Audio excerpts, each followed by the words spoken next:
pray or do anything else for religion. What can I keep myself motivated? How can I keep myself motivated to pray? I need an inspiring, or I need one of those angry bros. You do it with your life.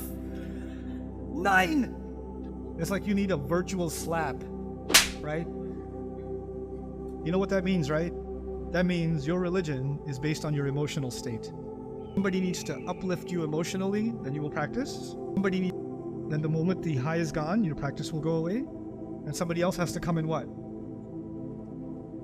Raise you emotionally. This is not a problem of motivation. This is a problem of your mindset. When you decide that you're going to go to university, going to graduate, then some days you don't want to get out of bed and get to that first class of the morning, and some days you do, but it doesn't matter.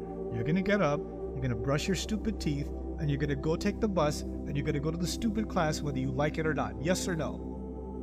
When you have a job and you know your livelihood depends on that job, some days you're motivated to get up, some days you're not motivated to get up. Do you still go? You don't need outside motivation for, some things. I'm just going to do it. That's it. Anything you want to accomplish in life, if you need motivation to do it, then you're never going to do it. Stop pretending like there's not enough reason for you to do the work you're doing and you need some outside motivation. This is a form of weakness, and I don't accept it from you. I expect more from you. Actually, other people see you and they get motivated because of how committed you are, how serious you are. Mindset.